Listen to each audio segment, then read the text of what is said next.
Hi there, and a warm welcome to Winner's Corner. It's Saturday, and that means, of course, it's time for V75. We're off to Gävle racetrack, and it's spiced up with a jackpot, Mike. So there's a lot of money up for grabs. What does the V75 look like? It's kind of tricky, as usual, on the V75. It's the hardest thing is finding the right bankers. I'm going to go out hard on Timo Nurmos. He's got 3 excellent chances this week, and I'm sure he's going to win at least one of the legs on the V75.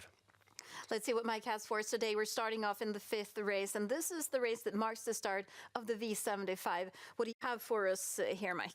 Well, 2 horses really stand out. I would have banked number 1, Han Herod, had he only had a different post. He's not all that explosive behind the gate, and he's got some fast horses on the outside, so there is a bit of a risk he's going to have to back around the field and go around them. But with the form he's shown, second to last time, he was 3rd behind Cyber Lane there, and some really top horses, 4th, sorry, in that big British Crown race. So Han Herod has absolute perfect form. He moves down in class quite considerably after being out against all the best 4-year-olds now all through the year, and he's got a great chance. But I'm going to go for a Quinella here, because I think number 3, Lincoln Lawyer, is going to offer some very good resistance to the favorite here. Lincoln Lawyer looked absolutely wonderful last time. It was against much easier opponents, but the way he was dancing around the track in 13-7 just blew me away. Now this time Håkan Wahlberg is putting Bjorn Goop on the horse. He's got an excellent post, and the horse has really improved quite a bit since the trainer took him. So I think that he's going to offer good resistance here, and either way I think those 2 really stand out, so the Quinella should be relatively safe no matter which one of the 2 wins. Sounds like Mike has it all figured out in the 5th race. Go for Quinella there with horses 1 and 3. Turning 2 pages now to race 7, and this is the Gold Division. A really exciting race, Mike. Who do you think is going to win this one? It's a very good race. It's relatively even here, but I feel that number 8, Zenit Brick, deserves to be a very clear favorite here. He's been out against the toughest horses possible. Second to last time, he was 2nd behind Lionel in Norway. Raced really well. He always has bad posts, and he's tough as nails and can do all the work on the outside. This time is no exception. He's going to be on the outside here, and I think the probable leader is going to be number 1, Spitcam Job, and he's going to draw a lot of attention in this race. But I feel that Zenit Brick is a lot tougher than Spitcam Job, especially with the form the latter has shown now lately, or the lack of form rather. So I think Zenit Brick has a good chance to win this no matter what kind of trip he gets. It's time for Goop in the Gold Division then, at least according to Mike. Now let's take a look at the 8th race. It's time for the Cold Bloods, and of course the huge favorite, Månprinsen, but you're going to go against him, Mike. Why? Yeah, now we've had a few favorites now, so now it's time for some outsiders. I think Månprinsen AM is going to end up very far behind here in the start. He's going to have to go around the whole field, and if the tempo is high throughout the race, with number 3, Storcharmören, in the lead, I think Ove Lindqvist knows exactly what he's got to do here to win this race. Second to last time, he was out against Månprinsen and Lomebrage. He got beat by both of those 2, but it's very important to note that this time, those 2 horses have 20 meters extra handicap compared to Storcharmören. So if Ove Lindqvist just goes to the lead, keeps a very even and high pace here all through the trip, because Storcharmören is very strong and he can keep the same pace all through the day, I think it's going to be very difficult for the 40-meter handicapped horses to go around the field and catch him. So for those of you who don't speak Swedish, Storcharmören means big charmer, just like the guy beside me here. Now let's take a look at the 9th race, and this is a Class 1 sprint race. Who's the fastest one of these guys? Well, he's probably not the fastest, but I think he's one of the toughest and strongest here. Number 7, Global Trader.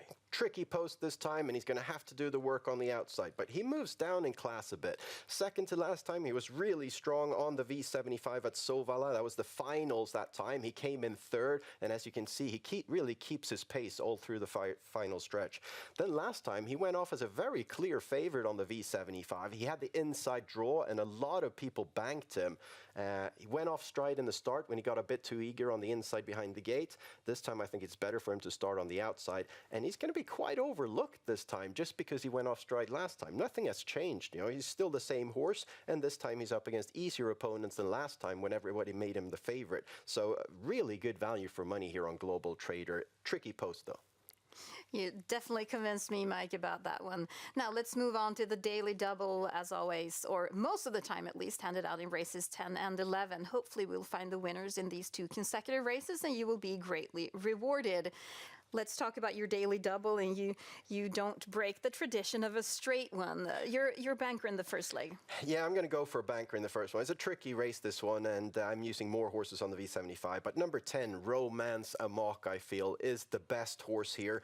She's been out against the best all through the year. She came in 5th in the Oaks, and very interesting this time is that Bjorn Goop is driving for the first time. I think that she's got a good chance to clear around the field. So 10 Romance Amok in the first leg of the daily double, and you go with your banker in the second leg as well. Yeah, and I'm going to stick with Timo Normos. He's got some exceptional horses this weekend. Number 9, a Raw Hoss, is really a phenomenal horse. He's won 7 out of 9 races so far. He was second in the Criterium in Finland, and he's really exceptional. He came back to the track now last time, won very easily in 11.5, and he's been training real strong according to Normos, so I think he'll win this one. Mike's straight double is 10 Romance Amok in the first leg and 9 a Raw Hoss in the second leg. Now let's take a look at the V75 handed out in races 5 through 11. We need some great bankers. We've talked about those, Mike, Zenit Brick and a Raw Hoss. What about the second leg? You have 3 horses there, 3, 7, and 10. Which of these would you like to promote a little extra? Well, I think number 7, if he's in any kind of form, should win this one. He's really the classiest horse here, much better than the rest. But he's been away for quite some time. He's had a lot of injuries lately, so I'm a bit concerned about his form. So that's why I'm putting some extra horses on there. But 7 really stands out if he's in a bit of form. Well, you bank in the daily double, number 10, Romance Amok, but on the V75 you add 3 horses, 1, 2, and 4. Why? Yeah, I feel that Romance Amok offers good value on the daily double, but on the V75 I want to be safe and make it through this one. Number 2, Tahiti Journey is an interesting outsider, very low percentage on the V75, and from an interesting post. Boxed in last time, showed good form, and I think that's an outsider to look out for. We will do that, and that makes, of course, 600 combinations for Mike's V75 system. That was all we had for you for this time. For more information, please visit our website, SwedishHorseRacing.com. Now we wish you the best of luck, and may you win big.